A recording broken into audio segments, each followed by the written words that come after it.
Did you know you've got a superpower when it comes to driving progress? It's your ability to connect. Let's explore the power of this connectivity today.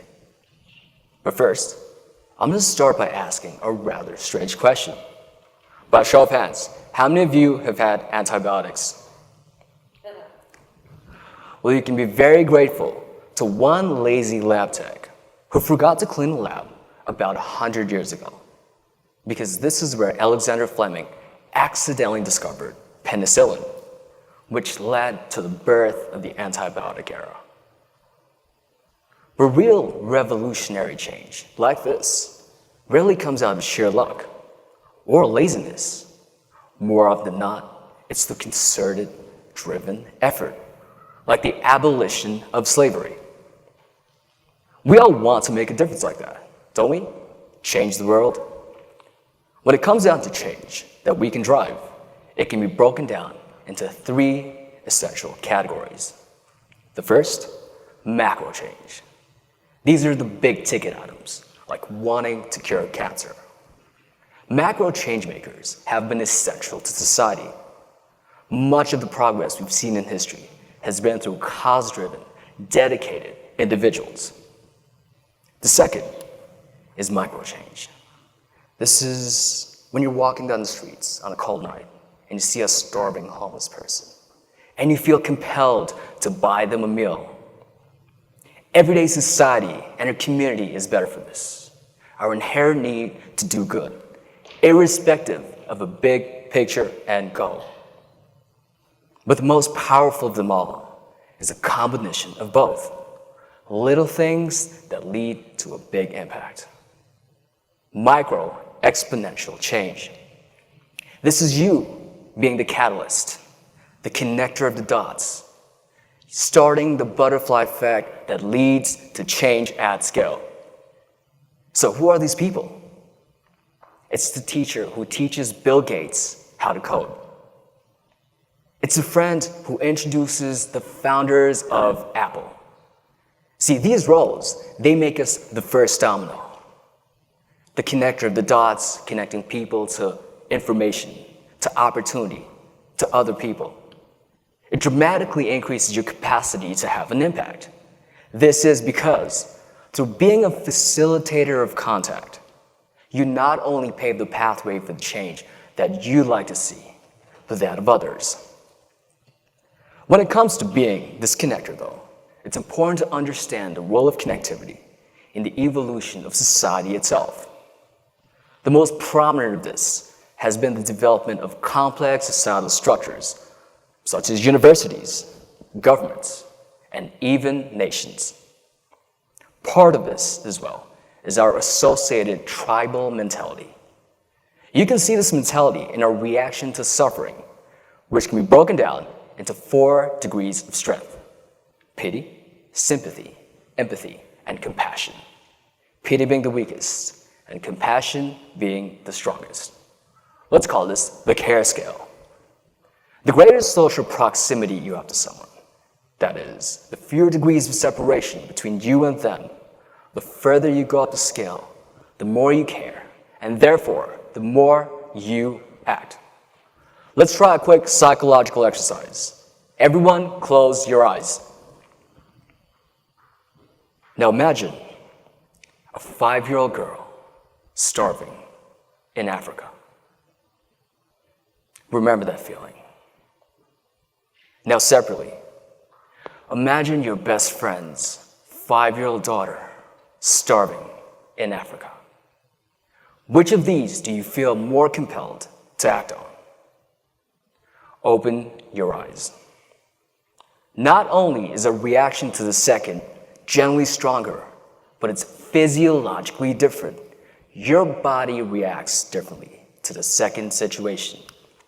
This is because survival of the fittest has designed us to care more for those and value those closest to us, our packs, our tribes, our families.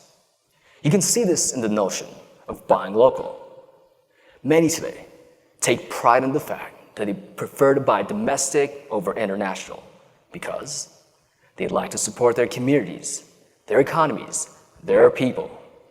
It's the right thing to do, right? But hang on. Let's look at the cost-benefit from a purely human perspective. Buying local may help Tom in Australia feed his family. Fantastic.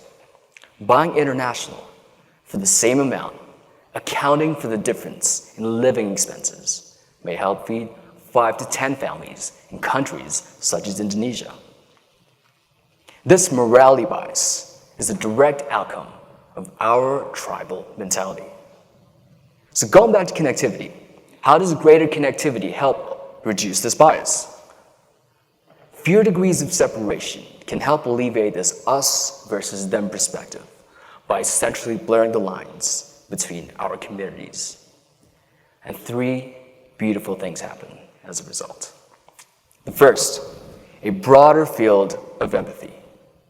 You feel more for those socially connected to you. And when society is more connected, you're connected to more people as a result. The second, a greater distribution of opportunity.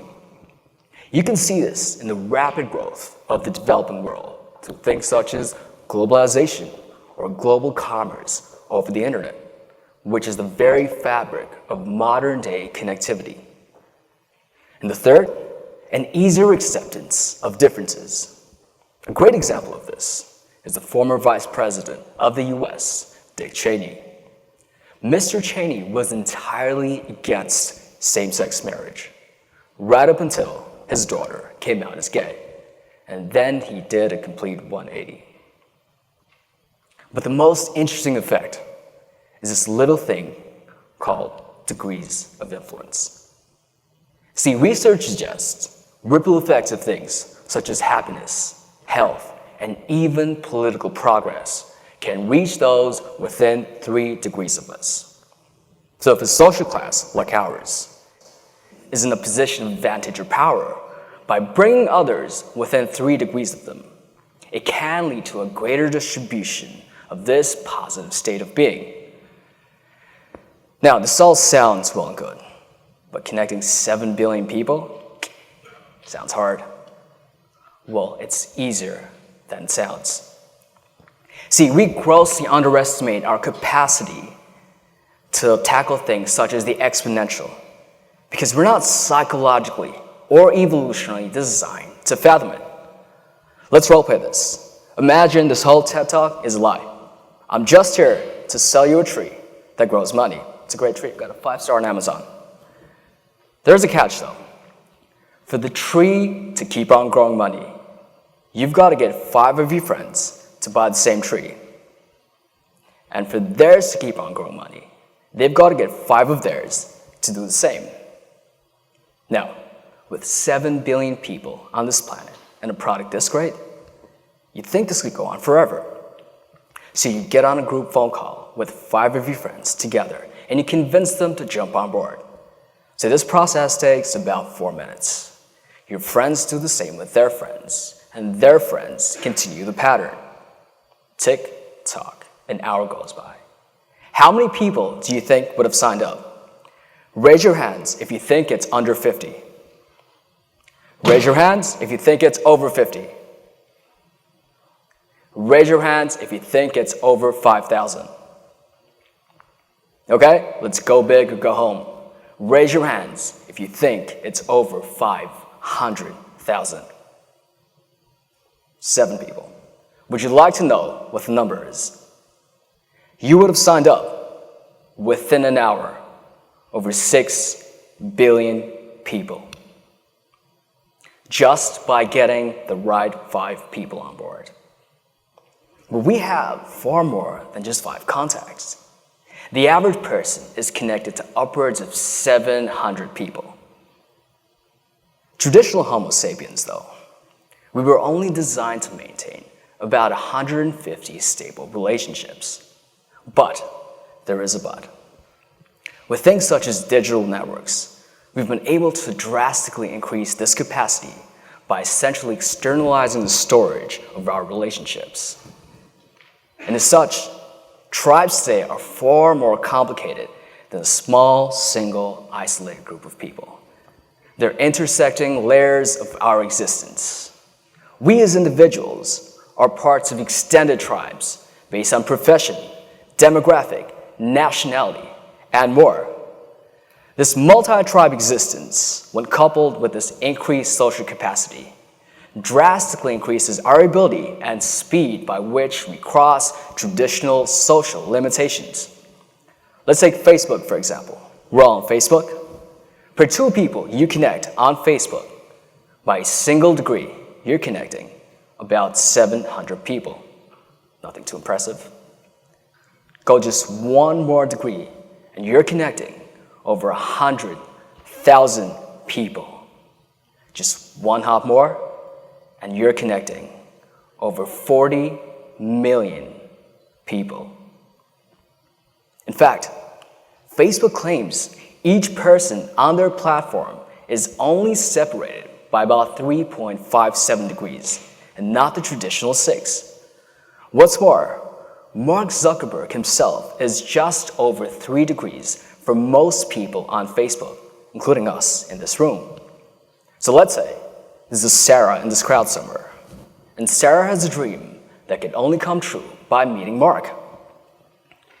Sarah may be at college with an exchange student from the US named Tom, also a bit of a party animal.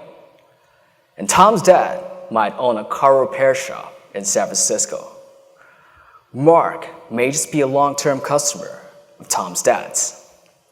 This ridiculously short human highway that I just described, it's not an anomaly, it's more like the average, which means you too probably have a friend who could introduce you to someone who may be able to introduce you to the founder of Facebook. But why are these middlemen, these connectors, necessary? This is because facilitators of contact help bypass other social prerequisites, aka the breaking of the ice. In our recent study with the Socialites, we asked participants to rate their likelihood of connecting with someone or helping someone based on 3 key factors. The first, a mutual contact told them they should. The second, a sheer number of mutual contacts. And third, the number of things they had in common. Now, contrary to what we expected, most people rated a referral from a mutual contact as the single most powerful determinant in their willingness to connect with someone or help someone. This makes the role of a connector an extraordinarily powerful driver of social action. So let's put this to the test.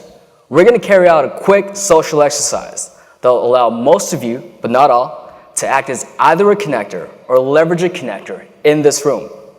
But first, when I say go, take 10 seconds to think of a problem either you or a friend needs help with. Ready? Go.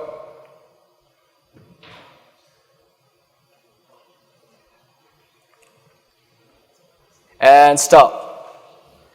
Now, when I say go again, you're going to do 3 very easy things. First, turn to either the person to the left or right of you, your call. Second, you're going to play a single game of rock, paper, scissors. And third, the winner will be the connector and listener. The other person will tell the connector their problem. Got it? You'll have 20 seconds to do this. Ready? Go.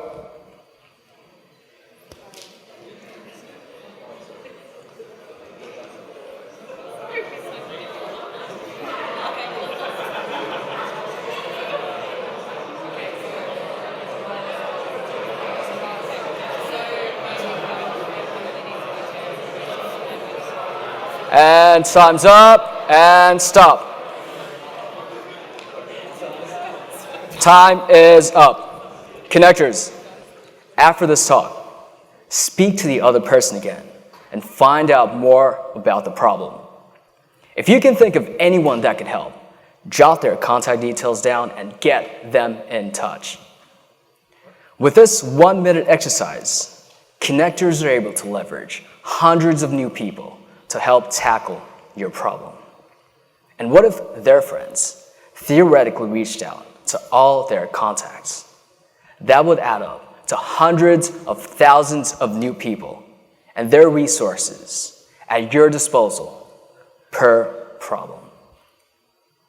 You may just lead to the meeting of the founders of the next Apple. In fact, this 1 minute may lead you to landing your dream job or meeting the love of your life. We all want to change something about the world. And the takeaway today is this: the people we know are our tools at hand. There are 3 key steps. The first, convert temporary interactions, however fleeting, into contacts. The average person, like you and I, we come across upwards of 10,000 people in our lifetimes, but only ever stay connected to a few hundred. An additional permanent contact, under the right circumstances, could lead to monumental change for you, someone you care about, or humanity itself. The second, get to know the people you know better. There's no point in having a toolbox if you don't know what your tools are good for. So go out there and start grabbing coffees, or if you're too lazy, stalk your friends on LinkedIn. The third and most important step, think beyond yourself. Your ability lies within your network. Oftentimes, and I'm guilty of this, when you come across a problem you cannot fix yourself, you stop the thought process there and move on. But if you made the effort to reach deep into our connection-rich toolkit of hundreds, if not thousands of people, there's almost always someone there that can help, either themselves or the people that they know. The problems of the world, whether it's global hunger or your friend's inability to put together an IKEA bed, they're not very different to a puzzle or a math problem. Each degree closer we get as a community is a degree closer we get to solving these. For millions of years, Homo sapiens have used natural resource as a capital to sustain life. Modern-day humans, we use information as a capital to create a better life. Let's start using our social capital today to create a better society. Thank you.